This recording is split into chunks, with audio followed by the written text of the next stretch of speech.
Shalom Bapak Ibu, jemaat Tuhan dan sahabat Yezia, kembali kita berjumpa dalam program Yuk Membaca Alkitab. Kesempatan yang indah ini kita akan kembali membaca Alkitab kita, terambil dari Kejadian 23. Sebelumnya kita satukan hati kita berdoa. Terima kasih Bapa, terima kasih Tuhan, Engkau Tuhan yang baik dalam kehidupan kami. Kini saatnya Tuhan kami akan membaca firman-Mu, kami akan dengarkan firman-Mu. Kiranya Roh Kudus memberikan kami hikmat pengertian, agar kami dapat mengerti setiap firman Tuhan yang akan kami baca pada kali ini. Kami sambut firman-Mu di dalam nama Tuhan Yesus. Kami sudah berdoa dan mengucap syukur. Haleluya. Amin.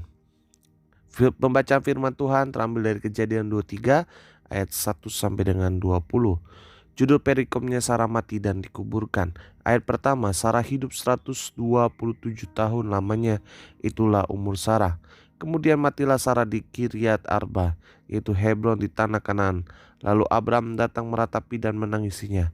Sesudah itu Abram bangkit dan meninggalkan istrinya yang mati itu, lalu berkata kepada Bani Het, "Aku ini orang asing dan pendatang di antara kamu. Berikanlah kiranya kuburan milik kepadaku di tanah kamu ini, supaya kiranya aku dapat mengantarkan dan menguburkan istriku yang mati itu."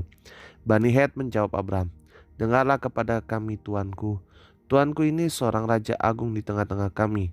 Jadi kuburkanlah istrimu yang mati itu dalam kuburan kami yang terpilih. Tidak akan ada seorang pun dari kami yang menolak menyediakan kuburannya bagimu untuk menguburkan istrimu yang mati itu."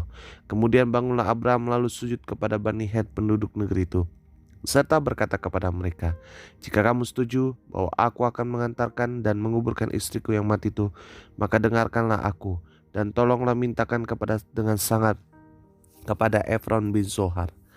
Ayat 9, supaya ia memberikan kepadaku gua Makpela miliknya itu yang terletak di ujung ladangnya. Baiklah itu diberikannya kepadaku dengan harga penuh untuk menjadi kuburan milikku di tengah-tengah kamu. Pada waktu itu Efron hadir di tengah-tengah Bani Het. Maka jawab Efron orang Het itu kepada Abram dengan didengar oleh Bani Het, oleh semua orang yang datang di pintu gerbang kota, "Tidak, tuanku, dengarkanlah aku. Ladang itu kuberikan kepadamu, dan gua yang di sana pun kuberikan kepadamu. Di depan mata orang-orang sebangsaku kuberikan itu kepadamu. Kuburkanlah istrimu yang mati itu." Lalu sujud Abraham di depan penduduk negeri itu, serta berkata kepada Efron dengan didengar oleh mereka, "Sesungguhnya jika engkau suka, dengarkanlah aku membayar harga ladang itu. Terimalah itu daripadaku, supaya aku dapat menguburkan istriku yang mati di sana." Jawab Efron kepada Abraham, "Tuanku, dengarkanlah aku. Sebidang tanah dengan harga 400 sikal perak, apa artinya itu bagi kita? Kuburkan sajalah istrimu yang mati itu." Lalu Abraham menerima usul Efron, maka ditimbangnya lah perak untuk Efron, sebanyak yang dimintanya dengan didengar oleh Bani Het itu, 400 sikal perak, seperti yang berlaku di antara para saudagar.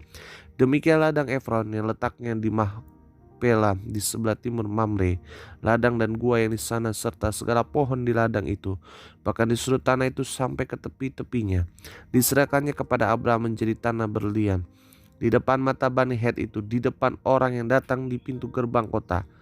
Ayat 19, sesudah itu Abraham menguburkan Sarah istrinya di dalam gua ladang Makpela itu di sebelah timur Mamre, yaitu Hebron di tanah Kanaan.